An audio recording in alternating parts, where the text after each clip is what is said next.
दानी कहलाते हैं। पर मोर ध्वज जैसा, पर मोर ध्वज जैसा कोई दान कहाँ होगा। किसके जैसा? किसके जैसा?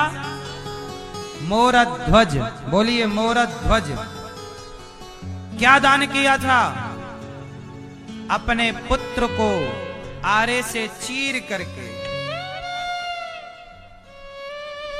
क्यों दिया था? ब्राह्मण धर्मराज, ये घटना तब की है जब धर्मराज युधिष्ठिर ने कौरवों को हरा दिया और धर्मराज युधिष्ठिर बने राजा। तो धर्मराज युधिष्ठिर ने किया यज्ञ। यज्ञ में खूब दान किया, गौदान, भूमिदान, स्वर्णदान, अन्नदान। अर्जुन को आ गया घमंड, मेरा भैया बड़ा दानी है, मेरे भैया युधिष्ठिर से बड़ा दानी कोई नहीं। भगवान कृष्ण से अर्जुन ने अहंकार में कहा, केशव क्या मेरे कृष्ण, मेरे भैया से बड़ा दानी कोई है? तब भगवान ने मुस्कुराते कहा कि तुम्हारे भैया का नाम तो हमारी डायरी में कहीं है ही नहीं। अर्जुन ने भगवान की डायरी छीन ली, कहा लाओ हम चेक करेंगे कि आपकी डायरी में पहला नाम किसका है। तो भगवान कृष्ण की डायरी में पहला नाम था मोर ध्वज का। अर्जुन बोले प्रभु ये कौन है, मैं नहीं जानता। भगवान बोले कि ये मेरा एक भक्त है, मोर ध्वज नाम है, ये बहुत बड़ा दानी है, नित्य अन्नदान करता है, निष्कपट भाव से दान करता है, खूब दीन दुखी ब्राह्मणों की सेवा करता है। इसका नाम मेरी डायरी में सबसे पहले है, सबसे ऊपर। ये देखो मोर ध्वज। अर्जुन बोले प्रभु मैंने तो नाम भी नहीं सुना। भगवान बोले मेरा भक्त गुप्त रहता है, किसी के बीच में नहीं। अर्जुन बोले मैं नहीं मानता कि दानी है, मैं परीक्षा लूंगा। चलो परीक्षा लेवाओ और परीक्षा में पास होगा तब मैं मानूंगा कि तुम्हारा भक्त बड़ा है, वरना जंगल में मोर नाचा किसने देखा, हम कैसे माने। अर्जुन बोले चलो। भगवान बोले मेरे को तो डाउट नहीं है, पर आप कह रहे हो तो चलो। तो अर्जुन और कृष्ण दोनों चले परीक्षा लेने, और दोनों बन गए पंडित जी, ब्राह्मण बन गए। रूप किसका बनाया? ब्राह्मण का रूप बनाया। चले मोर ध्वज के राज्य में।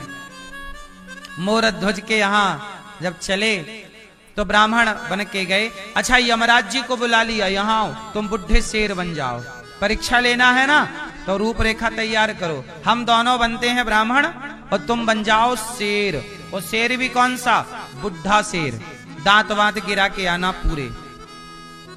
अब बुढ़ा शेर कौन बन गया? यमराज।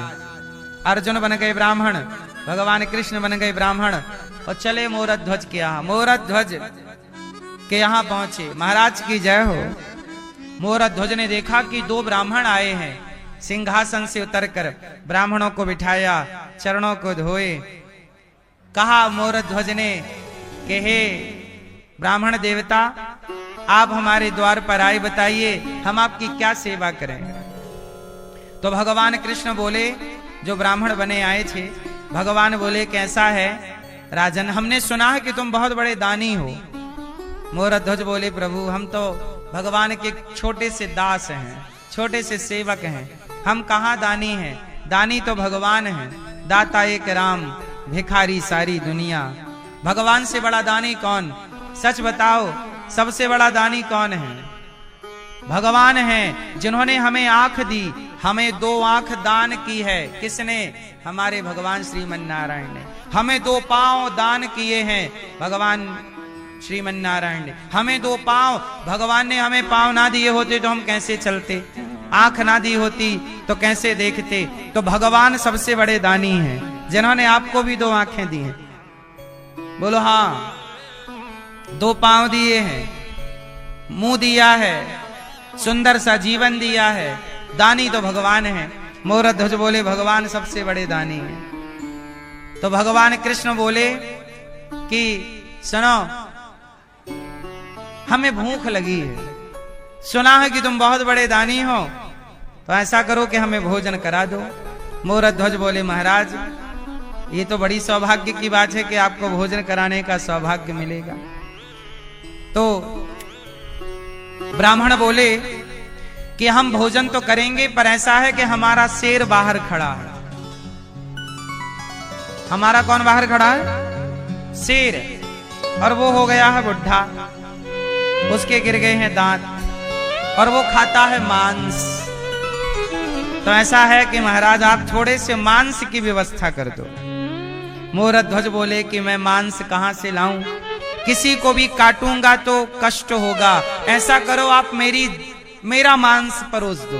मोरध्वज बोले मैं शेर के आगे चला जाता हूं, शेर मुझे खाए, जितना जी करे मेरा मांस। देखो मोरध्वज, मेरे द्वार से कोई भूखा ना लौटे, इसके लिए शेर के आगे अपने को डालने को तैयार है। मेरी जांघ काट के मैं डाल देता हूं, शरीर के अंग काट के डाल देता हूं। ब्राह्मण बोले ना ना, मेरा शेर बुढ़ा है, दांत टूट चुके हैं, वो मांस को फाड़ नहीं सकता अपने से। इसलिए ऐसा है कि आप तो हो गए हैं बूढ़े, आपका मांस थोड़ा कड़ा है, उसे कोमल मांस खाना है। हमने सुना है आपका एक बच्चा है। मोरध्वज का एक बेटा था, नाम था ताम्रध्वज, अभी मात्र 6 साल का था, छोटा सा 6 साल का बच्चा। ब्राह्मण बोले ऐसा करो, भगवान कृष्ण बोले ऐसा करो कि तुम्हारा जो बेटा है मोरध्वज बोले हाँ है, बस ऐसा करो कि उस बेटे का मांस हमारे शेर को डाल दो, और ऐसा है कि तुम्हारे बच्चे को वो फाड़ नहीं सकता, तो ऐसा करो आप ही अपने बच्चे के टुकड़े करो, पीस करो, टुकड़े 20 से फाड़ो आरा से। ये आरा मतलब लकड़ी चीरने वाला आरा, उससे जरा बच्चे के 2 भाग करो, सिर से आरा चला के, फिर 2 भाग करके फिर 1 भाग के फिर 5-6 टुकड़े करना, शेर को डाल देना, वो खा लेगा। कोमल मांस खाता है ना वो बच्चे का, कठिन कठोर नहीं खा सकता, दांत नहीं है तो फाड़ नहीं सकता। बस इतनी सी प्रार्थना है, आप ये दान करिए। अब देखो, अब जरा सोचो कि कोई आपके घर आए और कहे कि आप अपने बेटे को जरा काट के दे दो, सुनने में कितना अजीब लग रहा है। मोरध्वज ने कहा, अच्छा मोरध्वज धर्म संकट में पड़ गए, खुद का मांस हो तो मैं अपने को काट दूं, पर मैं किसी बच्चे को काटूंगा तो वो भी तो अपराध लगेगा ना, भले मेरा ही बेटा हो, पर उसकी इच्छा के बिना काट दूं तो पाप नहीं लगेगा, बाल हत्या लग जाएगी। अब तो धर्म संकट में पड़ गए मोरध्वज, अब क्या करें। तभी उनका बेटा आया दौड़ा हुआ, पिताजी मैंने सब सुन लिया, आप यही सोच रहे हो ना कि मैं मना कर दूंगा तो फिर आपका धर्म का क्या होगा। पिताजी मैं आपका पुत्र हूं, और पुत्र वही है जो पिता के धर्म की रक्षा में सहयोगी बने। आप मेरा मांस काट कर परोस दो, क्योंकि आप यदि नहीं दोगे तो ब्राह्मणों को दिया हुआ वचन मिथ्या हो जाएगा, दुनिया आपको कलंक लगाएगी कि मोरध्वज तो झूठ बोलता है, पहले बोल देता है कि मैं दान करूंगा और फिर बोल देता है मैं नहीं करूंगा। बेटा खड़ा हो गया, भगवान ने कहा ऐसा है जल्दी करो, आरा मंगवाओ।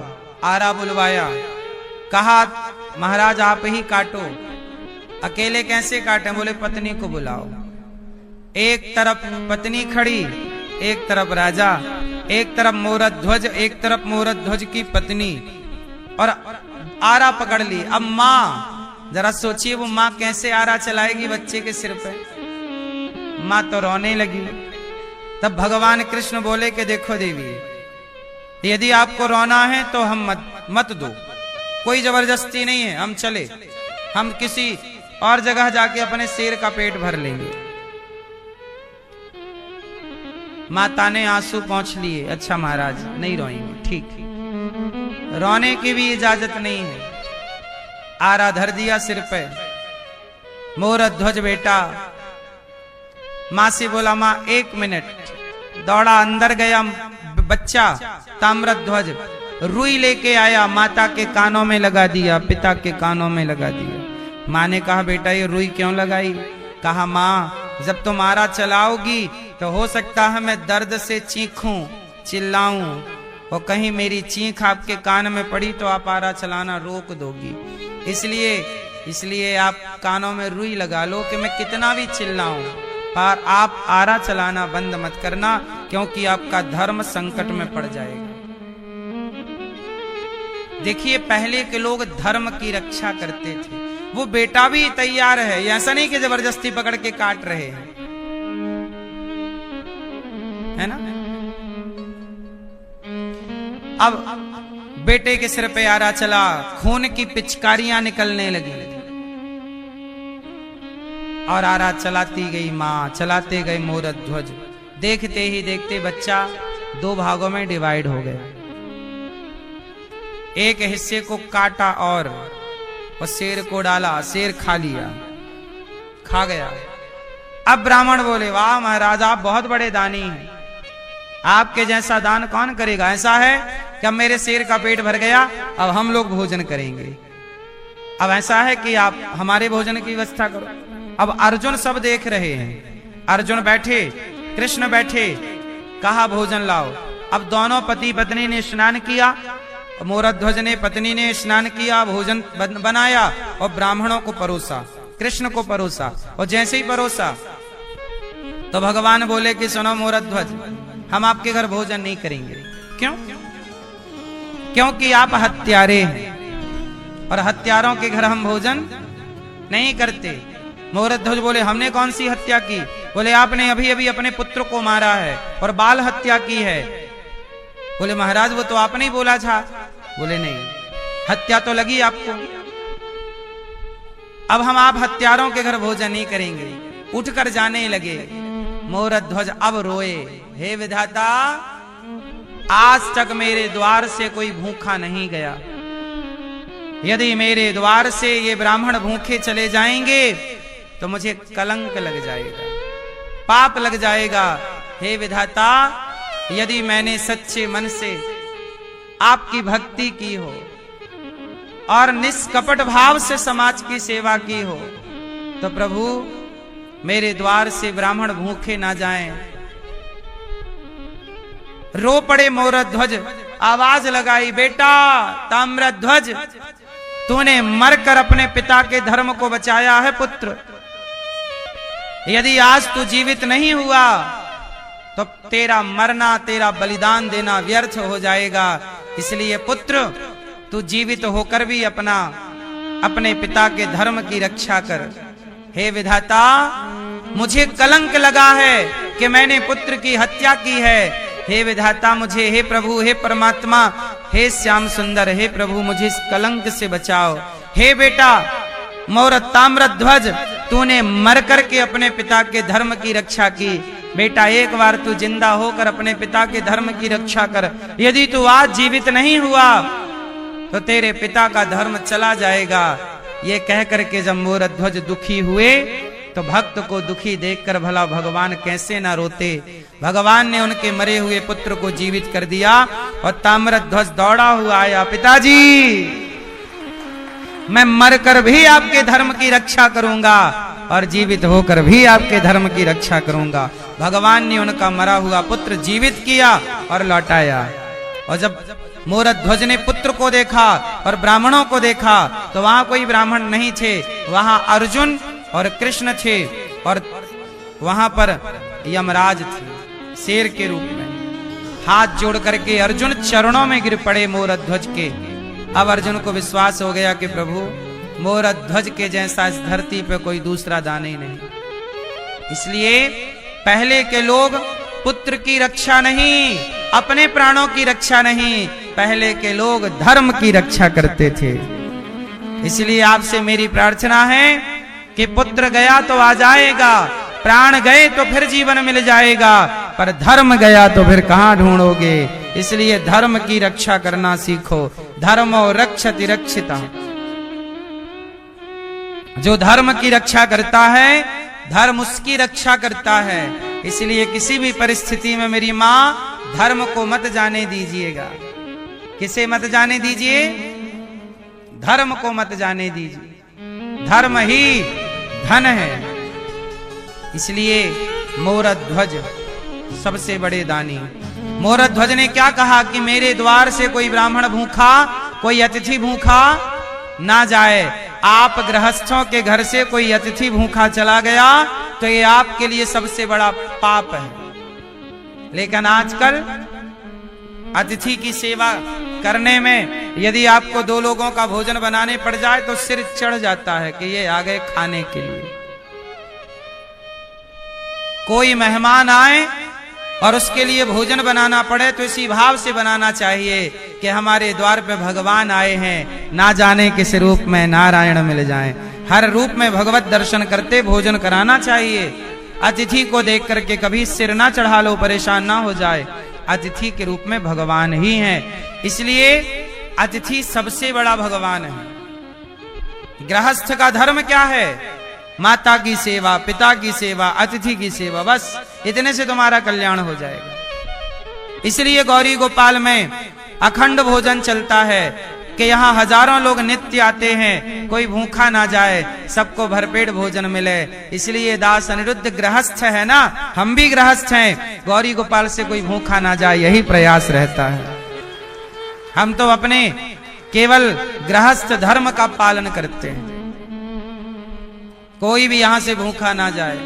सारे भक्तों को अभी भी देखो, आप यहां बैठे हैं, ऊपर भोजन चल रहा है, अभी भी चेक कर सकते हैं। रात के 2 बजे आना, भोजन मिलेगा गौरी गोपाल में। 24 घंटे यहां से कोई भूखा नहीं जाता। हमारे को ये विश्वास है कि इसी अतिथि सेवा के बल पर हमें भगवत दर्शन होगा। सेवा ही परमात्मा से जोड़ेगी, सेवा ही भगवान का दर्शन कराएगी। इसलिए कहता हूं आप भी सेवा करो। यहां हजारों साधु संत आते हैं, सबको भरपेट भोजन मिलता है। कोई भी संत आए, आपसे मेरी प्रार्थना है आप भी अन्नदान करो, थोड़ा सा संतों को भोजन कराओ। हाँ, अन्नदान सबसे बड़ा दान है। यहां पर अभी 10 तारीख को, 10 मार्च को लगभग 20 गरीब परिवार की बेटियों का, किसी के पिता रिक्शा चलाते हैं, किसी के पिता मजदूरी करते हैं, तो किसी की माता नहीं है, किसी के पिता नहीं, ऐसी बेबस मजबूर बेटियां, उन बेटियों का विवाह यहाँ पर, गरीब कन्याओं का लगभग 20 बेटियों का विवाह यहाँ पर होगा अभी 10 तारीख को। आपसे मेरी प्रार्थना है कि एक बेटी का विवाह आप सहयोग करें, एक कन्यादान आप करें, आपकी ओर से थोड़ा थोड़ा सहयोग हो। हमें 20 बेटियों के लिए पलंग, अलमारी, उनके लिए मंगलसूत्र, उनके लिए पायल, ये सब तैयारी हम कर रहे हैं। आप भी एक कन्या का विवाह में आप एक बेटी का कन्यादान आप कर लें, एक बेटी का सहयोग आप करें। हम तो कर ही रहे हैं जो हमसे बनता है।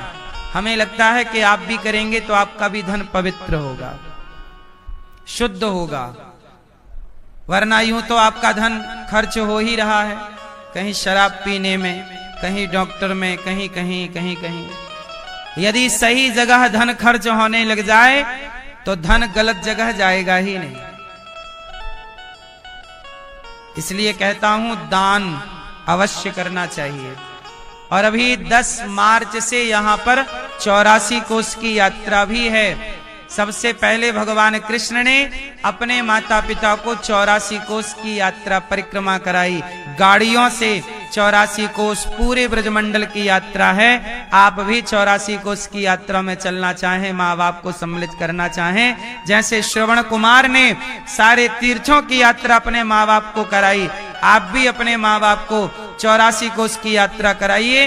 क्योंकि कहते हैं 84 कोस की यात्रा कराने से धरती के संपूर्ण तीर्थों की यात्रा कराने का फल प्राप्त हो जाता है और 84 लाख योनियों से मुक्ति होती है। सबसे पहले भगवान कृष्ण ने अपने माता पिता देवकी, यशोदा, नंद बाबा को 84 कोस की यात्रा कराई थी। तब से ये 84 कोस की यात्रा की परंपरा है। जिसमें नंदगांव, बरसाना, गोकुल, गोवर्धन, पूरा ब्रजमंडल। ब्रजमंडल कितना बड़ा है? 84 कोस का। तो पूरी 7 दिन की परिक्रमा है। 7 दिन आपका रहना, खाना, यात्रा, जिनको भी चलना है रजिस्ट्रेशन करा सकते हैं, नाम लिखा सकते हैं। और कन्याओं के विवाह में आप जरूर बेटी बनकर, बेटा बनकर, मां बनकर, उन कन्याओं के पिता बनकर, भाई बनकर सहभागी जरूर बनिएगा। गौरी गोपाल आश्रम में जो वृद्ध माएं रहती हैं उनके बेटा बनकर माओ को रोटी जरूर दीजिएगा, अन्नदान कीजिएगा। आप भी भोजन नहीं देंगे तो कौन देगा? तो भैया हाँ, दान जो करते हैं दानी कहलाते हैं, पर मोर ध्वज जैसा कोई दानी कहाँ होगा। वैसे दानी बहुत है, जैसे राजा शिवी, दानियों में एक नाम किसका आता है? शिवी। राजा शिवी, राजा हरिश्चंद्र, और एक संत का नाम आता है दानियों में। क्या नाम है? दधीची। किनका नाम? किनका नाम? दधीची ऋषि ने क्या दान किया था? क्या दान किया था? अपनी हड्डियां दान की थी।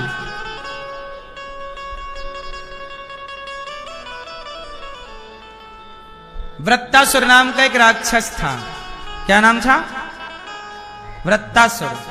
उसने ब्रह्मा जी से वरदान मांगा कि ना मैं सुदर्शन से मरूं, ना खड़ग से मरूं, ना त्रिशूल से मरूं, ना पत्थर से मरूं, ना लकड़ी से मरूं, ना तिनके से मरूं, कोई अस्त्र शस्त्र से ना मरूं। अब वरदान दो। ब्रह्मा जी बोले तथास्तु। अब बताओ, ना लकड़ी का कोई अस्त्र शस्त्र चलेगा, ना लोहे का चलेगा, ना किसी धातु का चलेगा, ना पत्थर से चलेगा, ना बालू से मरूं, ना बालू का तुम ढेला बनाओ मार दो, इससे भी नहीं मरूं, मैं नहीं मरूं। अब सोचो किससे मरे? ना चक्र से, ना त्रिशूल से, ना वज्र से। क्या करें? बोले इसके लिए अलग निर्माण करना पड़ेगा। क्या? बोले दधीची ऋषि से कहा महाराज आप बहुत बड़े भक्त हैं, ऐसा करो अपनी हड्डी दे दो। क्या करोगे हड्डी का? बोले हड्डी का वज्र बनाएंगे, क्योंकि अस्त्र शस्त्र में हड्डी का कोई नाम आज तक आया ही नहीं। किसी शास्त्र में आज तक हड्डी का नाम अस्त्र शस्त्र में नहीं आया। लाठी डंडा तो फिर भी चलो अस्त्र शस्त्र में है कि डंडे से मार दिया, बोलो हाँ। लेकिन हड्डी का कोई सुना कि हड्डी से मरेगा? तब हड्डी कहा महाराज आप दान कर दो, वरना देवताओं की दुर्गति कर रहा है ये। देवताओं के रक्षा के लिए दधीची ऋषि ने अपनी हड्डियों का दान किया, इसलिए दधीची ऋषि का दान भी श्रेष्ठ है। उन्होंने अपने शरीर में नमक लगवाया, खाद्य पदार्थ लगवाए और गाय से शरीर को चटवाया।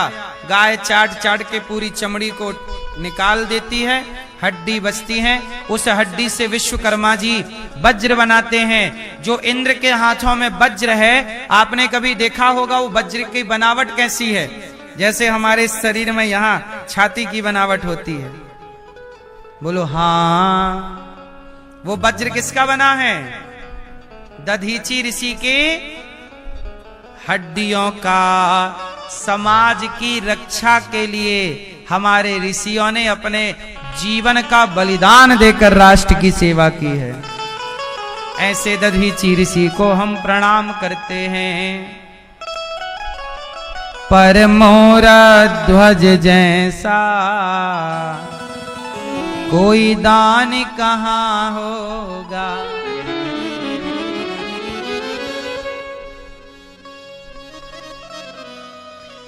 हर युग में नारी का अपमान चला आया। हर युग में नारी का अपमान चला आया। क्यों मैया? नारी का अपमान कब कब हुआ? हर युग में नारी का अपमान चला आया। पर बताओ इतिहास में आज तक नारी का सबसे बड़ा अपमान कब हुआ? हे मैया, ओ मैया चश्मा वाली सो गई क्या?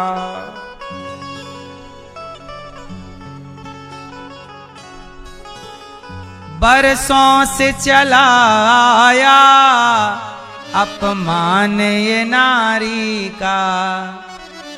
पर सबसे बड़ा अपमान पर चीर हरण जैसा, पर चीर हरण जैसा अपमान कहाँ होगा जब भक्त नहीं होंगे, भगवान कहाँ होगा। अच्छा बताओ, भक्त बड़े कि भगवान बड़े? कौन बड़ा? मैया कौन बड़ा? भक्त बड़े कि भगवान बड़े? जोर से, कौन बड़ा? कौन बड़ा? कौन बड़ा? एक बार पृथ्वी माता बोली मैं बड़ी, तो पृथ्वी बोली मैं बड़ी, तो शेष भगवान बोले कि तुम बड़ी तो मेरे सिर पे क्यों पड़ी? शेष भगवान बोले मैं बड़ा, तो शेष भगवान बोले मैं बड़ा, तो शंकर जी बोले मेरे गले में क्यों पड़ा? शंकर जी बोले मैं बड़ा। तो कैलाश पर्वत बोला शंकर जी आप बड़े, तो मेरी खोपड़ी में आप क्यों खड़े? कैलाश बोला मैं बड़ा। कैलाश बोला मैं बड़ा, तो रावण बोला तू बड़ा तो मेरे हाथों में कैसे पड़ा? कैलाश को रावण ने उठा लिया। रावण बोला मैं बड़ा। रावण बोला मैं बड़ा, तो बाली बोला मेरी कांख में कैसे पड़ा? तू बड़ा तो मेरी कांख में कैसे पड़ा? बाली बोला मैं बड़ा। बाली बोला कि मैं बड़ा, तो राम जी बोले कि तू बड़ा तो मेरे बाणों से क्यों मरा? तू बड़ा तो मेरे बाणों से क्यों मरा? राम जी बोले मैं बड़ा। तब हनुमान जी बोले प्रभु आप बड़े, यदि आप बड़े तो आप भक्तों के पीछे क्यों पड़े?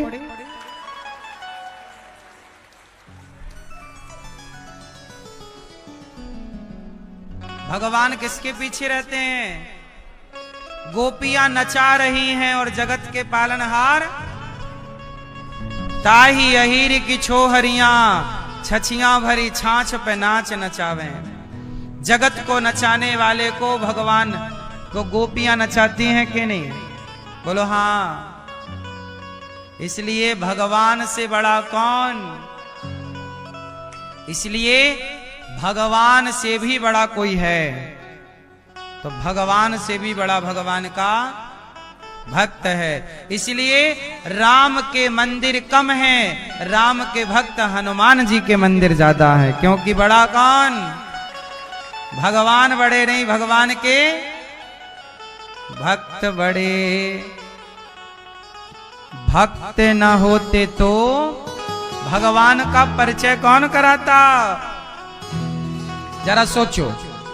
बोलो माता शबरी, बोलो मेरी माँ। भक्तों के नाम लेने से वाणी पवित्र होती है, इसलिए हम बुलवाते हैं। बोलो शबरी, विभीषण, सुग्रीव, केवट, निषादराज, हनुमान जी, जटायु, इन सबको यदि हटा दिया जाए तो क्या राम की अपनी कोई कथा बचेगी?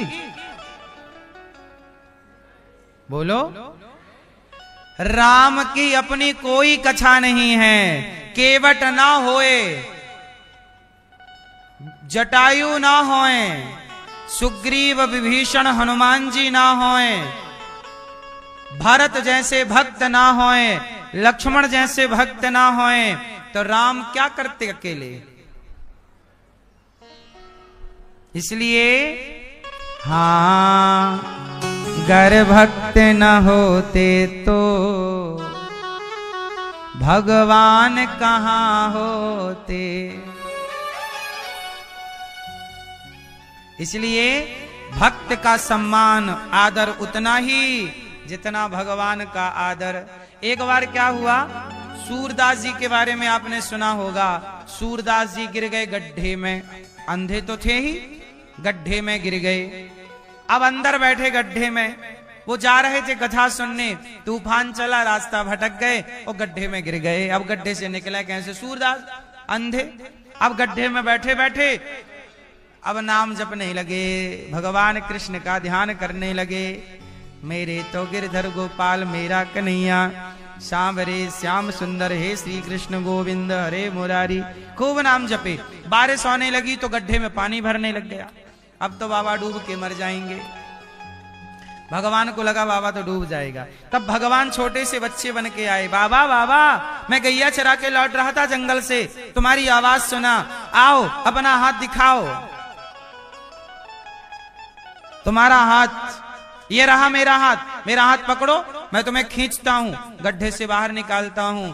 सूरदास जी समझ गए कि इस जंगल में इतने पानी में कौन आएगा, हो ना हो मेरे भगवान ही आए हैं मुझे गड्ढे से निकालने के लिए। सूरदास जी बोले, प्रभु बातें मत बनाओ, आप भगवान हो। अरे नहीं नहीं, मैं तो फलाने का बेटा हूं और मैं तो यहां से गुजर रहा था, ये रहा मेरा हाथ। सूरदास जी बोले, मैं तो अंधा हूं, मुझे क्या पता कि आपका हाथ कहाँ है, मेरा हाथ ये रहा, मैं आपका हाथ क्यों पकड़ूं, मैं तो अंधा हूं, आप मेरा पकड़ लो हाथ। पकड़ लो हाथ बनवारी, नहीं तो डूब जाएंगे, हमारा कुछ न बिगड़ेगा, तुम्हारी लाज जाएगी। पकड़ लो। अब हाथ आगे किया, भगवान ने हाथ पकड़ा, निकाला। अब सूरदास जी ने भगवान को पकड़ लिया, अब छोड़े ना। भगवान बोले, बाबा छोड़ो। बाबा कन्हैया, हम नहीं छोड़ेंगे, आप भगवान हो, दर्शन दो। छोड़ा लिया भगवान, तो हाथ छोड़ा लिए, बाबा छोड़ दी। छोड़ा के जाने लगे, तब सूरदास जी ने कहा, हाथ छुड़ाए जात है निर्बल जान के मोह, हृदय से जो जाओगे मर्द कहूंगो तो ही। सूरदास जी बोले, कन्हैया मैं दुर्बल हूं, तुम हाथ छुड़ा के जा रहे हो, मेरे दिल से निकल कर दिखाओ तो जाने कि तुम मर्द हो। भगवान को चुनौती दे दी कि यहां से निकल के दिखाओ, यहां से भीतर से निकल के दिखाओ, हृदय से निकल कर दिखाओ तो जाने। अब जरा देखो मैया, जरा सोचिए कि भक्त भगवान को कह देते हैं, कैसे कितने भक्त हुए जो भगवान से कह देते हैं कि नहीं नहीं हमें तुम्हारा दर्शन नहीं चाहिए, जाओ। भगवान आते हैं दर्शन देने, बोले नहीं दर्शन नहीं चाहिए, जाओ। तो काहे हमारे लिए तड़प रहे हो, क्यों हमारी भक्ति कर रहे हो जब हमारा दर्शन नहीं चाहिए? नहीं प्रभु, आपका दर्शन नहीं चाहिए, आपकी तड़प में जो आनंद है, आपको पा लेने में इतना आनंद नहीं है जितना आनंद आपकी याद में तड़पने का है। इसलिए हमें तड़पने दो आपकी याद में।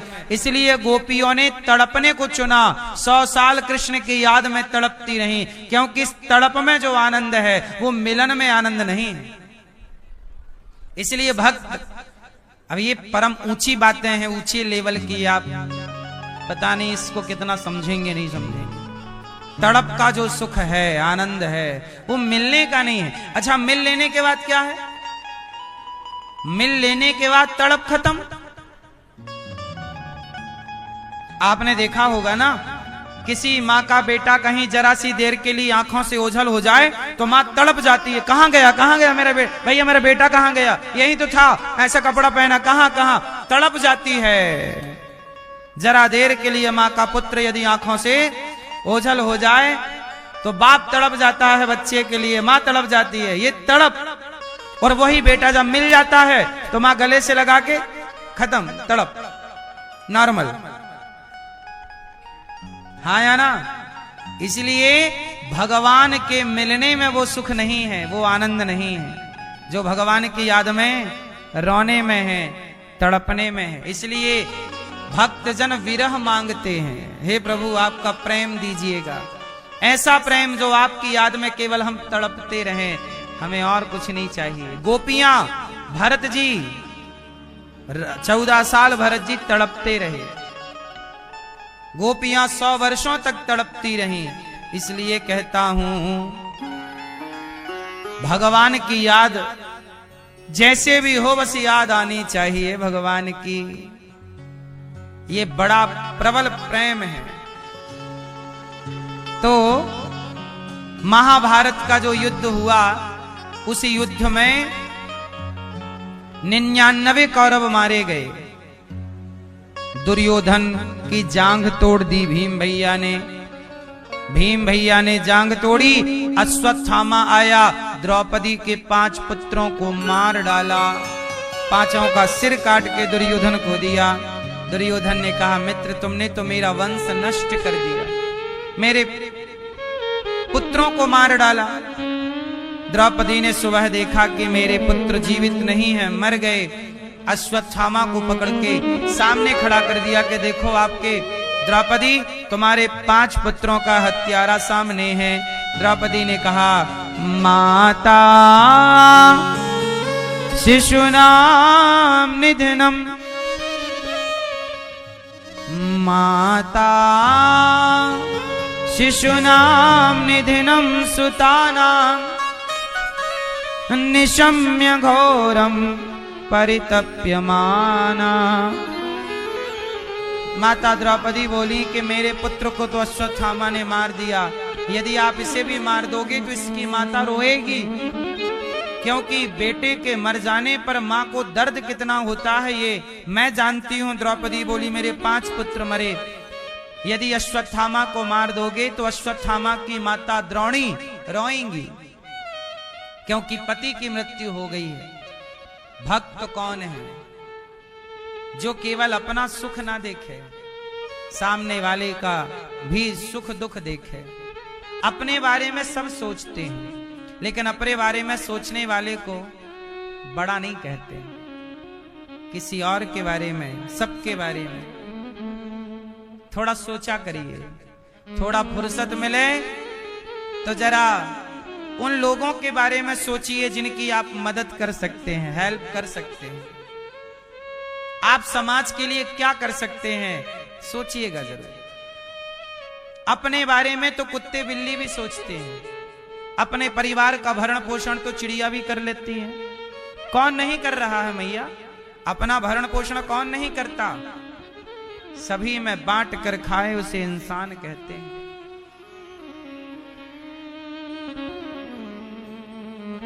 हाँ, ये जीवन छोड़ करके जाना है, इसलिए दौलत कौन सी कमाओ। हाँ, धर्मशाला छोड़ जाना ही है अगला राउंड में।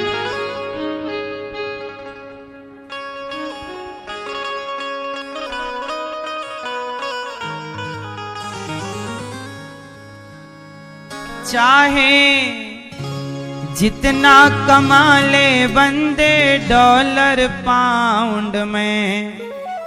आप लोग किस में कमाते हो? या तो आप डॉलर कमाते हो, पाउंड कमाते हो, या पैसा कमाते हो। अमेरिका के पैसे को डॉलर कहते हैं, लंदन के पैसे को पाउंड कहते हैं और भारत के पैसे को पैसा कहते हैं, रुपया कहते हैं, रुपया। बोलो हाँ। चाइना के पैसे को कुछ और, दुबई इत्यादि में दिनार चलता है, तो वहां के पैसे को क्या बोलते हैं? दिनार। पर मेरी मां, ये बताओ, कोई पैसा कमा रहा है, कोई सोना कमा रहा है, कोई जमीन कमा रहा है, कोई इकट्ठा कर रहा, पर ये बताओ असली दौलत मेरे संग जाने वाली क्या है? क्या? भला की जय भला होगा, बुरा की जय बुरा होगा। वही लिख लिख कर क्या होगा, यहीं सबको चुकाना है। मैया जी झूठ मत बोलो, प्रभु के पास जाना है। चाहे चाहे जितना कमा लो भैया, डॉलर पाउंड में। धन कौन सा? मीरा गाती है, कौन सा धन? वस्तु अमोलक दी मेरे सतगुरु, करी कृपा अपनायो, पायो जी मैंने राम रतन धन। बस यही धन राम नाम का साथी बनेगा हमारा। चाहे जितना कमा लो भैया, डॉलर पाउंड में। चाहे जितना कमा लो भैया, डॉलर पाउंड में। चाहे जितना कमा लो मैया, डॉलर पाउंड में। चाहे जितना कमा लो मैया, डॉलर पाउंड में। धर्मशाला, ये शरीर क्या है? ये शरीर क्या है? ये शरीर धर्मशाला है। एक दिन ये शरीर धर्मशाला का, यही धर्मशाला छूट जाएगी और आप फुर्र से उड़ जाओगे। हाँ, धर्मशाला छूट जाएगी ये अगले राउंड में। अगले राउंड मतलब ये 2026 चल रहा है। इस राउंड में ना सही, अगले 27 राउंड में, 28, 30, 40, 45 राउंड, किसी राउंड में हमारा यह धर्मशाला यहीं छूटेगा और हम सबको टाटा बाय बाय कह के फुर्र से धर्मशाला छोड़ जाना ही है अगला राउंड में। धर्मशाला छोड़ जाना ही है अगला राउंड में। चाहे जितना कमा ले बंदे डॉलर पाउंड में। हो चाहे जितना कमा ले बंदे डॉलर पाउंड में। धर्मशाला छोड़ जाना ही है अगला राउंड में। हो धर्मशाला छोड़ जाना ही है अगला राउंड में। चाहे जितना कमा ले बंदे डॉलर पाउंड में। हो चाहे जितना कमा ले बंदे डॉलर पाउंड में। चाहे जितना कमा लो मैया डॉलर पाउंड में। हो चाहे जितना कमा लो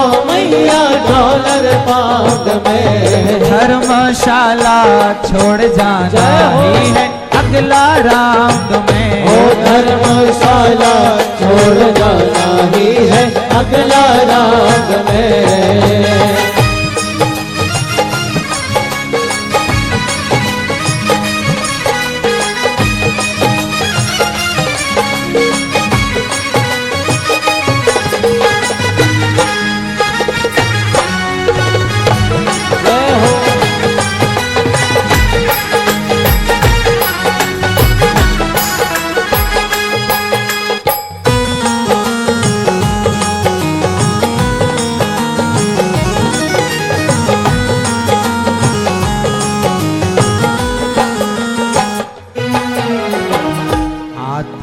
ये क्या है गौरैया चिरैया।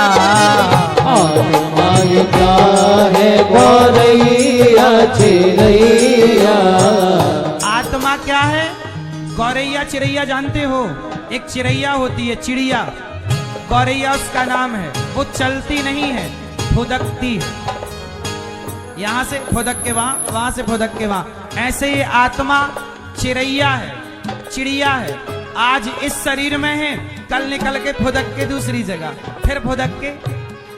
आत्मा ऐसे ही फुदकती रहती है। आज हम यहाँ, फिर कहीं जीवन मरण चलता रहता है। आत्मा ये क्या है गौरैया चिरैया।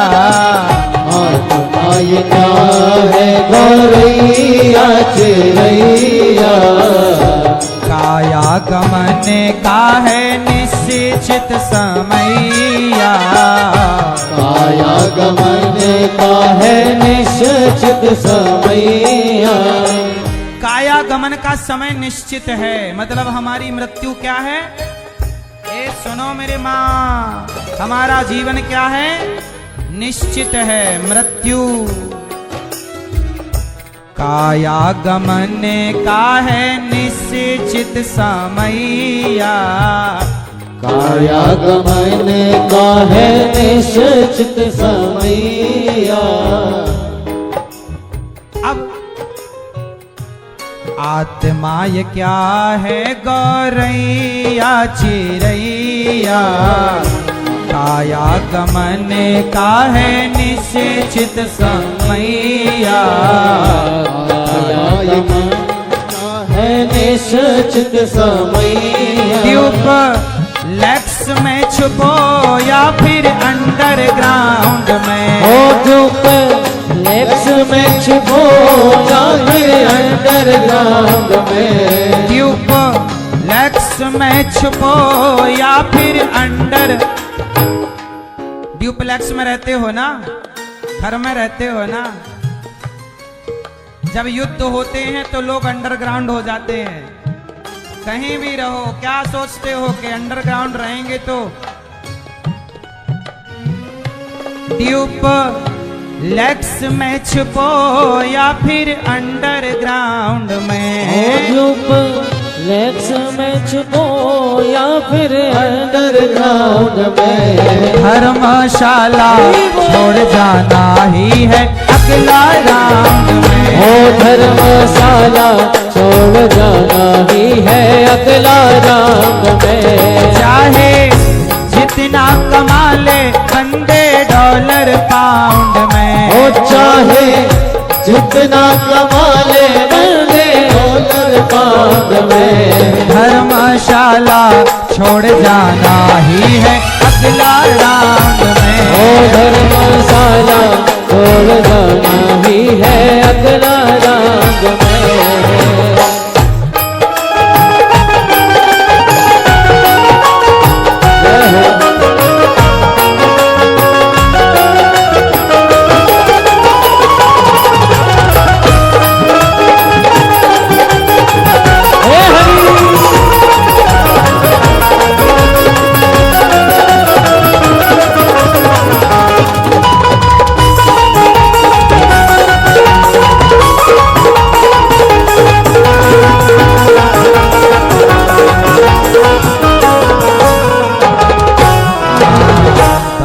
पुण्य करो चाहे चोरी बेईमानी।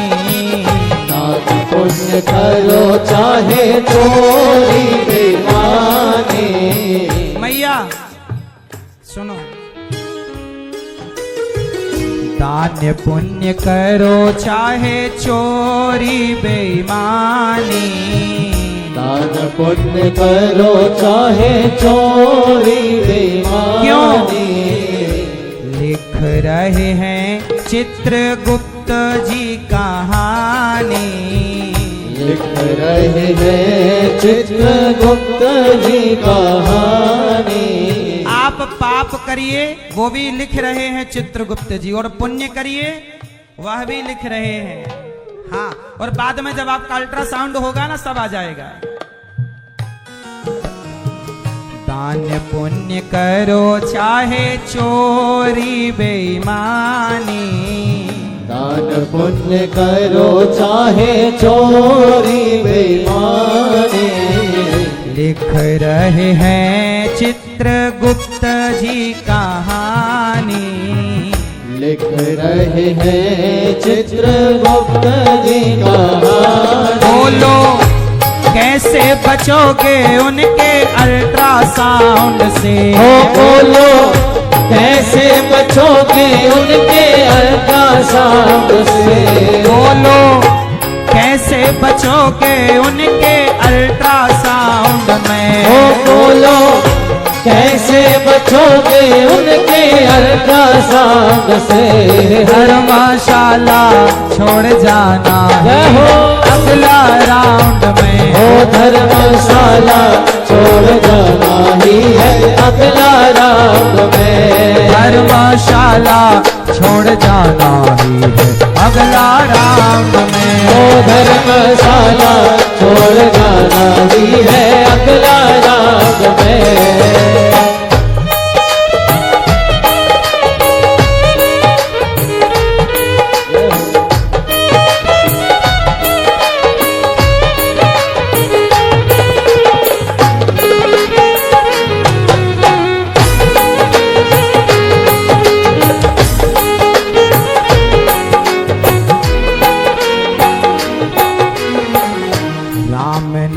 सत्य है ये जान लो शिकारी, राम नाम सत्य है ये जान लो शिकारी। कर लो न थोड़ा परलोक की तैयारी, कर लो न थोड़ा परलोक की तैयारी। राम नाम सत्य है ये जान लो शिकारी, राम नाम सत्य है ये जान लो शिकारी।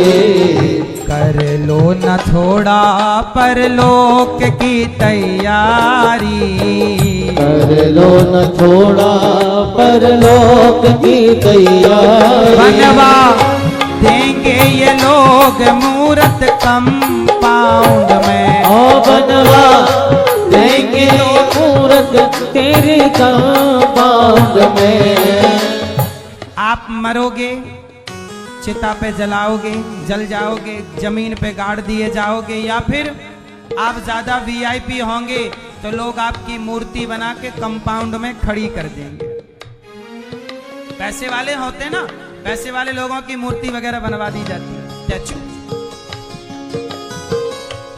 बनवा देंगे लोग मूरत तेरी कंपाउंड में, बनवा देंगे लोग मूरत कंपाउंड में। धर्मशाला छोड़ जाना ही है अगला राउंड में, ओ धर्मशाला छोड़ जाना ही है अगला राउंड में। धर्मशाला छोड़ जाना ही है अगला राउंड में, ओ धर्मशाला छोड़ जाना ही है अगला राउंड में। चाहे जितना कमा ले बंदे डॉलर पाउंड में, हो चाहे जितना कमा ले बंदे डॉलर पाउंड में। चाहे जितना कमा लो बंदे डॉलर पाउंड में, चाहे जितना कमा ले बंदे डॉलर पाउंड में। धर्मशाला छोड़ जाना ही है अगले राउंड में, धर्मशाला छोड़ जाना ही है अगला राउंड में। धर्मशाला छोड़ जाना ही है अगला राउंड में। धर्मशाला छोड़ जाना ही है अगला राउंड में। धर्मशाला छोड़ जाना ही है अगला राउंड में। धर्मशाला छोड़ जाना ही है अगला राउंड में। 2026 चल रहा है, 2040 आते आते आप में से बहुत लोग हम में से बहुत जा चुके होंगे कि नहीं। और 2060 आते आते और 70 आते आते अगले राउंड में तो अपन भी वहां राख बने पड़े होंगे शमशान में। बोलो हाँ, कितने दिनों का घमंड और है ये भी बताए देना हमें। कितने दिनों का ये अभिमान लिए घूम रहे हो हैं?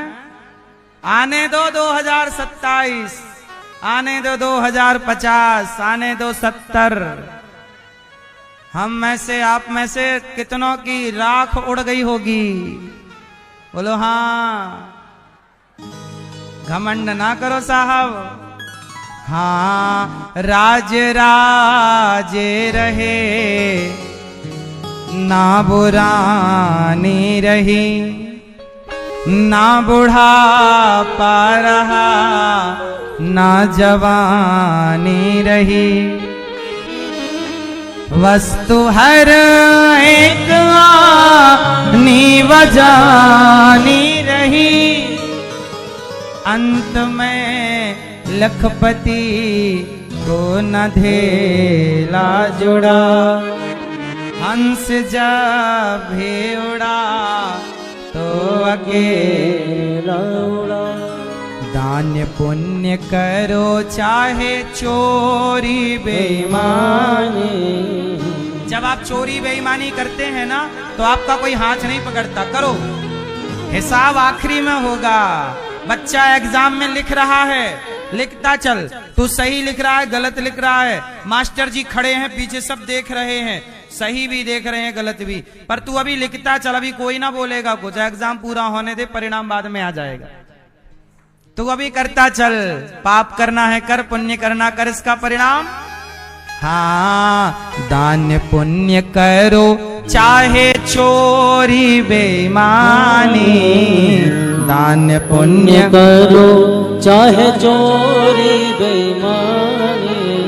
लिख रहे हैं चित्रगुप्त जी कहानी। लिख रहे हैं चित्रगुप्त जी कहानी। बोलो कैसे बचोगे उनके अल्ट्रासाउंड से।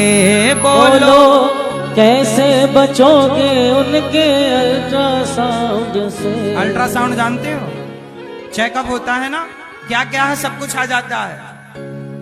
जब ईश्वर अपना अल्ट्रासाउंड करेंगे तो आपने क्या पाप किया क्या पुण्य किया, ईश्वर के अल्ट्रासाउंड में क्लियर दिखेगा। आपने भैया ये पुण्य ये पाप किया। बोलो कैसे बचोगे उनके अल्ट्रासाउंड में। बोलो कैसे बचोगे उनके अल्ट्रासाउंड में। धर्मशाला छोड़ जाना ही है अगला राह। इसलिए जीवन का ज्यादा मोह ना कर। ये शरीर काया क्या है, धर्मशाला। अनिरुद्धाचार्य भी एक दिन ये शरीर छोड़ के चला जाएगा, क्या मोह करना। हम बचे कितने साल के हैं, 2026 चल रहा है। 50 आएगा, 70 आएगा, 80 आएगा। बताओ कब तक रहोगे, आप बता दो हमें, लिखवाओ लिखवाओ कब तक रहोगे बताओ, नोट कराओ। 2099 तक रहोगे, 2101 नहीं भैया, कब तक नोट कर लूं मैं, 2099 नोट कर लूं, बहुत है। जियो बिंदास, क्या दिक्कत। करो घमंड के हम तो 99 तक जिंदा हैं, तेरी गर्दन काटेंगे, तेरा जो करना वो करेंगे। तू क्या कर सकता, अभिमान में जिएंगे। करो करो करो अभिमान करो, थोड़ा और अकड़ के चलो ऐसे।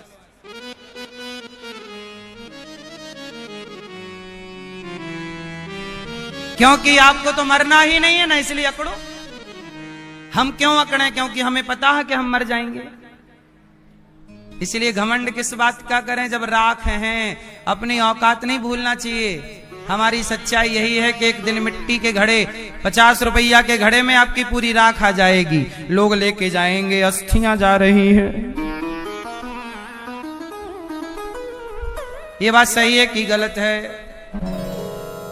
इसलिए अभिमान त्याग दो, इंसान बनो, इंसान के काम आओ, हंसते मुस्कुराते जिंदगी जियो, लोगों की हेल्प करो, मदद करो, अच्छे काम करते हुए बिंदास शान से मरो। मरना भी उत्सव है, इसलिए हमारे यहां जब कोई मरता है तो मरने पे भी बैंड बाजे बजते हैं। आपके यहां बजते हैं कि नहीं? आपके यहां जब कोई मर जाता बैंड नहीं बजता? नहीं बजता, मतलब आप लोग मरना नहीं जानते। मरना तो हम जानते हैं, मर जाते हैं हमारे यहां तो बैंड बजता है, अर्थी के आगे आगे बाजे चलते हैं। बोलो हाँ, क्यों? क्योंकि मृत्यु हमारे यहां दुख का कारण नहीं, मृत्यु भी एक उत्सव है। मृत्यु किसे कहते हैं? जिस दिन परमात्मा से मिलन होगा, उस मिलन के दिन का नाम मृत्यु है, तो वो उत्सव है, कोई शोक का दिन थोड़ी है। अज्ञानी लोग शोक मनाते हैं, ज्ञानी लोग उत्सव मनाते हैं। आज मिलन हुआ है आत्मा और परमात्मा का, मिलन का नाम उत्सव है। शोक आप लोग इसलिए मनाते हैं क्योंकि अज्ञान है। कबीर जी से पूछा मरोगे? नहीं, मरने से सब जग डरा। कबीरदास जी कह रहे हैं मरने से सब जग डरा, मेरे मन आनंद, कब मरी हूं कब भेंटी हूं पूर्ण परमानंद। कब मरेंगे कब भेंट होगी, ये जिंदगी तो जी के देख लिया। कुछ अच्छे मेरी माँ,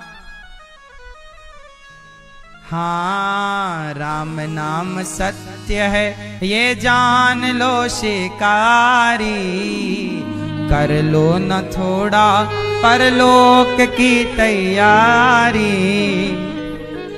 आपकी तैयारी है कुछ मरने की कि नहीं? आपने अपने कोई तैयारी की? थोड़ा थोड़ा पुण्य किया करो। जैसे थोड़ा थोड़ा पैसा बचाने से पैसा काफी बच जाता है। यदि आप थोड़ा थोड़ा बचाओ, 2-2 हजार रुपए भी रोज का बचाओ या 200-200 भी रोज का बचाओ, तो अच्छा खासा पैसा जरूरत पड़ने पे भगवान की कृपा से बच जाता है। बोलो हाँ, धन बचाने से धन बचता है। ऐसे ही थोड़ा थोड़ा पुण्य रोज करो। किसी भूखे को रोज भोजन करा दो चुपके से, वो भूल जाओ। आखिरी में वो पुण्य ईश्वर जब देखेंगे कि भाई इसने रोज किसी को भोजन कराया, रोज किसी चींटी को दाना डाला है, रोज किसी पक्षी को दाना दिया है, रोज मछली को, इसने खाने से पहले किसी को नित्य खिलाने का संग। ये थोड़ा पुण्य करो, भूल जाओ, तुम भूल जाओ, परमात्मा याद रखेंगे। इसलिए थोड़ा सा पुण्य करते रहना। पुण्य करते करते एक दिन अच्छे पुण्यात्मा हो जाओगे। नीति कहती है जल बिंदु निपाते न क्रमशः पूर्यते घटा। सुनो, जल बिंदु निपाते न क्रमशः पूर्यते, मतलब एक एक बूंद पानी बचाने से एक दिन घड़ा, एक एक बूंद पानी डालोगे एक दिन घड़ा पैक हो जाएगा। एक एक बूंद जल का संग्रह करने से जैसे जल से भर जाता है घड़ा, ऐसे ही जल बिंदु निपाते न क्रमशः पूर्यते घटः सह हेतु सर्व विद्या नाम। थोड़ा थोड़ा पानी बचाने से घड़ा भर जाता है, थोड़ा थोड़ा पढ़ने से आप विद्वान हो जाएंगे, थोड़ा थोड़ा धन इकट्ठा करने से धनवान हो जाओगे, और थोड़ा थोड़ा धर्म किया करो तो धर्मवान बन जाओगे, धर्मात्मा बन जाओगे। जल बिंदु निपाते न क्रमशः पूर्यते घटः सह हेतु सर्व विद्यानां धनस्य च धर्मस्य च। धन भी बढ़ेगा धन संग्रह करने से, धर्म भी बढ़ेगा धर्म संग्रह करने से। क्यों भैया? थोड़ा थोड़ा दान पुण्य ऐसे करो कि हाथ से कर दो तो इसको पता ना लगे, ये लिखाओ। इसलिए ये दास आपसे भिक्षा मांगता है और माओ की सेवा करता है। अच्छा, मैं जब आपसे भिक्षा मांगता हूं और आप मेरे कहने से 1000 रुपए, 5000, 10,000, 50,000, 1 रुपए, 10 रुपए जब दान करते हो और मैं उससे माताओं को भोजन कराता हूं, तो बताओ वो पुण्य आपको मिलेगा कि नहीं? आपने माताओं को भोजन कराया, अन्नदान किया। अब ये बताओ, यदि आप वो पैसा सही जगह ना लगा के वो पैसा तो खर्च हो ही जाता, आपका पैसा तो बचता नहीं, कहां खर्च होता। पर मेरे कहने से आपने किसी माँ को भोजन करा दिया, किसी गाय के लिए रोटी दे दी, किसी साधु के लिए रोटी दे दी गौरी गोपाल में। बच्चों को जो पढ़ने के लिए हम विद्यालय बना रहे हैं, उस विद्यालय के निर्माण में सहयोग कर दिया। तो बताओ वो आपका दान सदा के लिए अमर हो गया कि नहीं? इसलिए कहता हूं मैं तो आपसे केवल पुण्य कराता हूं, आपसे पाप नहीं कराता। आपके दोस्त हैं, कहते हैं आओ यार एक प्याला पियो, यहाँ बैठो, यहाँ तुम भी पियो हम भी पिएंगे, पैक बना रहे हैं। ये दोस्त लोग जो है ना, आपसे पाप करा रहे हैं, शराब पिला रहे हैं आपको, कह रहे हैं चलो आज मुर्गा पार्टी करते हैं, चलो आज मछली खाते हैं। ये आपको पापी बना रहे हैं, मुर्गा खिला के मछली खिला के। बोलो हाँ, आपके जितने दोस्त यार हैं ये आपसे पाप करा रहे हैं। एक अनिरुद्धाचार्य है जो आपसे पुण्य करा रहा कि भाई थोड़ा सा अन्नदान करो, वृद्ध माओं को भोजन कराओ, गौरी गोपाल आश्रम में संताते हैं भोजन कराओ, थोड़ा शिक्षा में, थोड़ा गाय के लिए दान पुण्य करो। आपके यार दोस्त सच बताओ पाप कराते हैं कि नहीं आपसे? गलत जगह पैसा खर्च कराते हैं कि नहीं आपका? बोलो हाँ कि ना। और हम सही जगह खर्च करा, मैया कर लो पंचायत।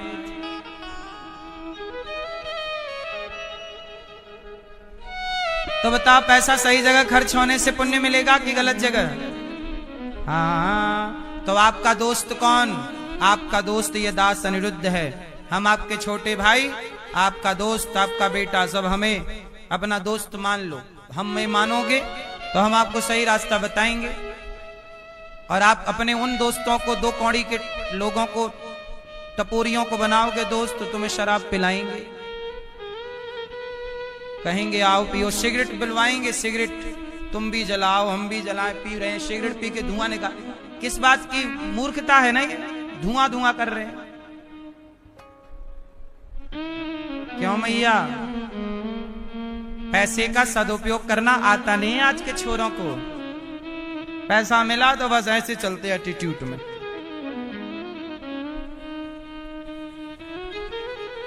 मैया इसलिए आपसे मेरी विनती प्रार्थना, आप पैसे का सदुपयोग करना, और गौरी गोपाल आश्रम में जितनी सेवाएं आपने, कितने लोगों ने दर्शन किया यहाँ सेवाओं का? आज हमारी मैयाओं को, एक मैया ने कहा कि आज हमारी ओर से माताओं को नाश्ता होगा, तो इनमें से एक मैया है, कहाँ है मैया आज? ये मैया कहाँ? ये मैया बैठी हैं। इन मैया ने आज माताओं को नाश्ता कराया कि आज हमारी ओर से वृद्ध माओं को नाश्ता होगा। ये माताओं को नाश्ते में चीला और चटनी, मस्त चीला हमारी सारी वृद्ध माओं को मैया ने चीला का नाश्ता कराया। आप भी माताओं को जलेबी, पोहा, चीला, खीर, जो भी आपको नाश्ते में माओं को समर्पित करना है, पकौड़ा, जो भी नाश्ते में आप फल फ्रूट्स जो भी देना चाहें, आप भी माओं को, ये माएँ हैं यहाँ, आप सहयोग नहीं करेंगे तो माओं को रोटी कौन देगा? बच्चों ने तो घर से निकाल दिया, कह दिया जाओ, बच्चों ने तो सेवा नहीं की। यहाँ पर ये दास अनिरुद्ध आप लोगों से भिक्षा मांग मांग करके और इन माओं की सेवा करता है। इसलिए आपसे मेरी प्रार्थना है, कल का नाश्ता माओं को आप भी कराइए। कल आपकी ओर से भी माओं को नाश्ता हो जाए, कि कल का प्रसाद माओं को आपकी ओर से, कल का भोजन आप माओं को चाहें कि कल का भोजन आप माओं को बंटवाएं, तो कल का भोजन आप माओं को अपनी ओर से बंटवा सकते हैं। आप भी जरूर अन्नदान कीजिए। आज हमारे यजमान परिवार ने आज संतों को, जो यहाँ पर संतों की सेवा होती है ना, तो श्री सत्यपाल जी और मैया कमलेश जी ने संतों को आज भोजन कराया कि आज का भोजन संतों को हमारी ओर से, और इन्होंने आज संतों को भोजन कराया। भागवत जी भी सुन रहे हैं, संतों को भोजन। हजारों संत रोज सवेरे सवेरे यहाँ आ जाते हैं, आनंद से दर्शन हो जाता है। थोड़ा आप भी अन्नदान किया करिए कि हमारी ओर से भी बेटे के जन्मदिन पर, बेटी के जन्मदिन पर हमारी ओर से भी संतों को भोजन बांटा जाए। तो आप भी संतों को भोजन कराइए और पुण्य कमाइए। ये पाप है कि पुण्य है? इसलिए हाँ, थोड़ा सा पुण्य आप भी, थोड़ा सा पुण्य आप भी निस दिन किया करो, थोड़ा सा पुण्य आप भी निस दिन किया करो। ये संतों की सेवा, आपकी बेटी बेटे का जन्मदिन आए सेवा करो। यहां गौरी गोपाल अखंड रसोई चल रही। आप लोगों ने प्रसादी पाई कि नहीं? कोई पैसा लगा? अब बताओ, वृंदावन धाम में कोई भी आता है सबको भरपेट भोजन मिलता है। बताओ, ये अन्न सेवा किसी को भी सबको मिल रही है, पुण्य है या नहीं? आप भी थोड़ा अन्नदान किया करिए, सेवा जरूर किया करिए। आज श्री पारुल नागपाल जी, निधि नागपाल जी देहरादून से हैं। हमारे श्री सत्यपाल जी और श्रीमती कमलेश जी की आप बेटी और दामाद जी हैं। आपकी ओर से जो यहाँ अखंड भोजन चलता है 24 घंटे रसोई, उसमें आपने 31,000 रुपए की सेवा राशि देकर एक दिन का सारा दिन भर का भोजन अपनी ओर से कराया है। आप भी कल का भोजन अपनी ओर से कराना चाहें कि कल का अन्नदान हमारी तरफ से आप भी कराइए। यहां पर 10 तारीख को 20 बेटियों का, लगभग 20 बेटियां, कन्याओं का विवाह है। कन्याओं के लिए हम लोग आलमारी, अब देखो 20 बेटियां तो 20 आलमारी, 20 पलंग, 20 गद्दे, 20 तकिया, 20 चादर, 20 सभी के लिए सामान। क्या क्या है मैं कल आपको लिस्ट बताऊंगा, क्या क्या सामान। सभी को मंगल सूत्र, सभी को बिछिया, पायल, थोड़ा सोना, थोड़ा चांदी, थोड़ा रोजमर्रा का सामान बेटियों को। ये सब सेवा आपसे सोचिए, हम भिक्षा मांग मांग के ये काम करते रहते हैं। बताओ, हमारा मांगना सही है कि गलत है? अभी आप देखेंगे 20 बेटियों का ब्याह 10 तारीख को यहां पर होगा, तो आप भी किसी एक बेटी के ब्याह में कन्यादान में सहयोगी बनिए। एक बेटी का आप भी कन्यादान कीजिएगा माँ बाप बनकर। अभी मैं एक विद्यालय बना रहा हूं कक्षा 1 से लेकर 12वीं तक, CBSE बोर्ड, जहां बच्चे निःशुल्क पढ़ेंगे। आप भी उस विद्यालय के निर्माण में थोड़ा थोड़ा एक कक्षा रूम हमें बच्चों के लिए अभी शुरुआत में 50 रूम, 50 क्लासरूम बना रहे हैं। 50 क्लासरूम ये चालू हो जाए फिर और बनाएंगे, बनाते, क्योंकि हमें कम से कम 5 से 7 हजार बच्चों की प्लानिंग करके चलना है। तो अभी शुरुआत में एक शिफ्ट में ये बन जाए, चालू हो जाए, पढ़ने लगे, जैसे रिक्वायर बढ़ती जाएगी कार्य होता जाएगा। तो बच्चों को निःशुल्क पढ़ाना है, शिक्षा फ्री होनी चाहिए। इसलिए थोड़ा आप भी सहयोग करें और बच्चों के विद्यालय के निर्माण में आप सहयोगी बने। गौरी गोपाल गुरुकुल में 150 बच्चे अभी भी पढ़ रहे हैं निःशुल्क। उन बच्चों की शिक्षा में आप जुड़े। गौशाला है, अभी हम गायों के लिए एक हॉस्पिटल बना रहे हैं, हॉस्पिटल बना रहे हैं जहां गायों के लिए बीमारी हो गायों को तो वहां उपचार हो। गौरी गोपाल अभी ये भूसे का सेट बना रहे हैं, ये जो आप देख रहे हैं टीवी पर, जहां गायों के लिए 1 वर्ष के लिए भूसे का स्टॉक कर सकें। क्या है, गाय के लिए भूसे का स्टॉक करना पड़ता है, तो 1 वर्ष के लिए गाय के लिए भूसे का स्टॉक। अब थोड़ा और अब हॉस्पिटल बनाना है, थोड़ी थोड़ी भूमि की भी जरूरत है, क्योंकि हॉस्पिटल के लिए थोड़ी बड़ी भूमि चाहिए। तो आप 1 पग 2 पग 1 गज 2 गज भूमि का सहयोग करें। आप भी इस भूसे के 3 साइड में सहयोगी बने कि आप भी सहयोग करें। अभी कार्य बाकी है, आप भी एक ट्रॉली भूसे का सहयोग कर सकते हैं। और गौरी गोपाल आश्रम में जो हमारी वृद्ध माताएं रहती हैं, आप भी माओ को भोजन कराएं। आज माओ को नाश्ता हुआ, आज दास ने माओ की सेवा की। नित्य ही हम सेवा करते हैं, आप भी सेवा कर सकते हैं।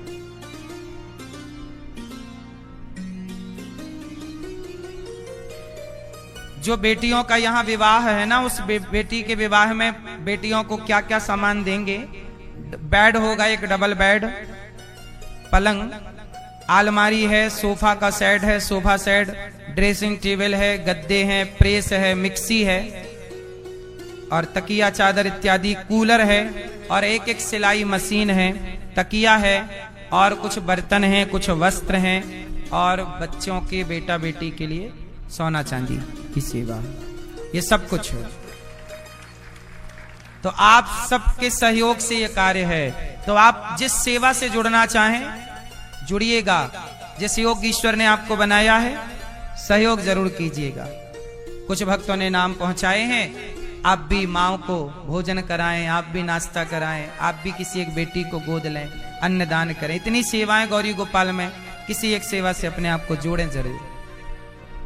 बोलिए सदगुरुदेव भगवान की जय। उपस्थित सभी श्रद्धालु जनों को जय श्री कृष्णा। चैनल के माध्यम से घर बैठकर कथा का रसपान कर रहे आप सभी श्रद्धालु जनों को जय श्री कृष्णा। व्यासपीठासीन सेवा की प्रतिमूर्ति पूज्य श्री महाराज जी के चरणों में कुटसह नमन वंदन। आपने अभी श्रवण किया कि किस प्रकार यहाँ पर सेवाओं का क्रम चल रहा है। वृद्ध माताओं की सेवा, अन्न क्षेत्र, रसोई, गुरुकुल, गौशाला इत्यादि सेवाएं यहाँ पर हो रही हैं और गौ हॉस्पिटल, संत निवास भी बनने का प्रकल्प यहाँ पर प्रारंभ हो चुका है। आप सभी के सहयोग की आवश्यकता है। संस्था के अकाउंट नंबर टीवी स्क्रीन पर दिख रहे हैं। आप भी अपना सहयोग समर्पित करते हुए मोबाइल नंबर में संपर्क कर आप भी अपना नाम दर्ज अवश्य कराएं। श्री कमल देवी पंत अल्मोड़ा उत्तराखंड से 11,000 रुपए की सेवा राशि समर्पित कर रहे हैं। राम बंसल पश्चिम बंगाल से 8,900 रुपए, पार्वती हनुमंत परिति पुणे महाराष्ट्र से 11,000 रुपए, गुप्तदान दिल्ली से 12,400 रुपए, धनराज शर्मा भटिंडा पंजाब से 51 रुपए, परेश साहनी 51 रुपए, भागीरथी महतो अहमदाबाद गुजरात से 5,000 रुपए, नवीन भारद्वाज दिल्ली से, उमा पटेल धमतरी छत्तीसगढ़ से, अमित गुप्ता महाराजगंज से, खुशीराम उत्तर प्रदेश से, विनोद वर्मा राजस्थान से, पंजाब सिंह जम्मू कश्मीर से, मुकेश कुशवाहा मुरैना मध्य प्रदेश से, विनोद कुमार शर्मा धनबाद झारखंड से, राकेश नंदा लुधियाना पंजाब से एवं सुमन गुप्ता दिल्ली से आप सभी विशेष सहयोग समर्पित कर रहे हैं। बहुत बहुत धन्यवाद, बहुत बहुत साधुवाद। आप सभी दानदाताओं के लिए बिहारी जी से प्रार्थना करते हैं कि आप सभी दानदाताओं के घर बिहारी जी की कृपा बनी रहे। संस्था के अकाउंट नंबर टीवी स्क्रीन पर दिख रहे हैं। यदि आप भी ऐसी पावन पुण्य सेवाओं में अपना सहयोग भेजना चाहते हैं, अकाउंट नंबर में अपना सहयोग भेजकर मोबाइल नंबर में संपर्क कर आप भी अपना नाम दर्ज अवश्य कराएं। आगामी पोथी पाठ 23 से 29 मार्च होने जा रहे हैं, उसका रजिस्ट्रेशन आप करा सकते हैं। 10 से 16 मार्च पूज्य श्री महाराज जी के साथ ब्रज चौरासी को उसकी यात्रा करना चाहते हैं तो उसका रजिस्ट्रेशन करा सकते हैं। या 10 मार्च को यहाँ कुछ गरीब कन्याओं का विवाह होगा। ऐसी पावन पुनीत कन्यादान की सेवा से भी अपने आप को अवश्य जुड़े। आइए इसी क्रम के साथ चलते हैं पूज्य श्री महाराज जी के चरणों में। जय श्री कृष्णा, जय श्री राधे। भगवान द्रौपदी के पुत्रों को जब अश्वत्थामा ने मारा तो भगवान ने अश्वत्थामा को लाकर सामने खड़ा किया। द्रौपदी ने कहा छोड़ दो। सिर की मणि निकालकर नगर से निकाला। अश्वत्थामा ने उत्तरा के गर्भ को नष्ट करना चाहा। उत्तरा भगवान की शरण में आई। भगवान ने उत्तरा के गर्भ की लाज बचाई और उत्तरा के गर्भ की रक्षा की। कुंती बुआ ने भगवान से विपत्ति मांगी। भगवान ने अपने आप को ही समर्पित कर दिया। भीष्म पितामह की परम गति हुई। कुंती बुआ ने भगवान से विपत्ति मांगी, भगवान ने अपने आप को दिया। द्वारिका भगवान गए और कलयुग के राजा बने परीक्षित। राजा परीक्षित जी ने एक संत का अपमान किया। 7 दिन में मरने का शाप लगा। जिसे 7 दिन में मरना हो वो क्या करे। राजा परीक्षित जी शुकताल गए। परीक्षित जी के पास सुखदेव भगवान आए और सुखदेव भगवान ने दिव्य भागवत सुनाई और परीक्षित जी के मोक्ष का साधन प्रशस्त किया। दोनों भगवत चिंतन में डूबे हैं। आगे की चर्चा कल सुनेंगे। आओ आरती की ओर चलें। श्रीमन्नारायण चरणं शरणं प्रपद्ये। श्रीमते नारायणाय नमः। चंद्रमा मनसोर्जातश्चक्षुः सूर्यो जायत श्रोत्रादवायुश्च प्राणश्च मुखादग्निरजायत। मन में बसाकर तेरी मूर्ति उतारूं मैं गिरधर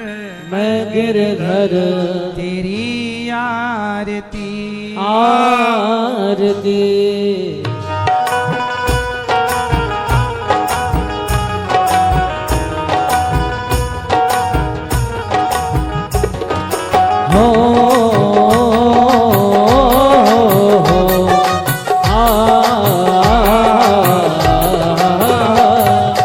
मन में बसाकर तेरी मूर्ति उतारूं मैं गिरधर तेरी आरती। मन में बसाकर तेरी मूर्ति उतारूं मैं गिरधर तेरी आरती। मन में बसा कर तेरी मूर्ति उतारूं मैं गिरधर तेरी आरती। मन में बसा कर तेरी मूर्ति उतारूं मैं गिरधर तेरी आरती।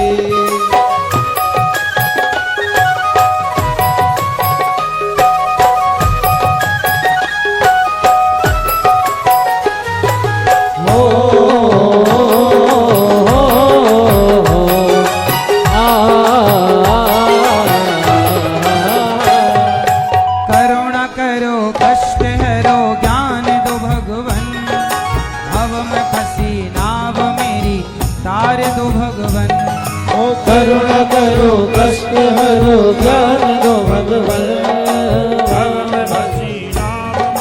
तार दो भगवन। दर्द की दवा तुम्हारे पास है। दर्द की दवा तुम्हारे पास है। जिंदगी दया की भीख मांगती।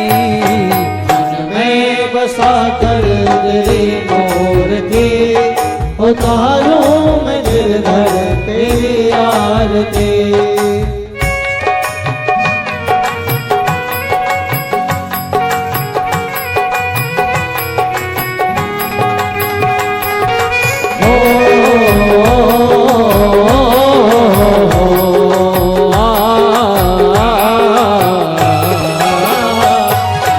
मांगू तुझसे क्या मैं यही सोचूं भगवन।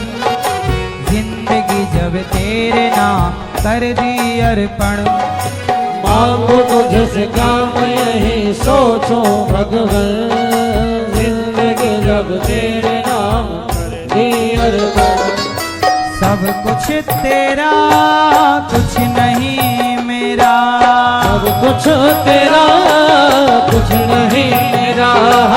चिंता है तुझको प्रभु संसार की। मैं बसा कर तेरी मूर्ति उतारूं मैं गिरधर तेरी आरती।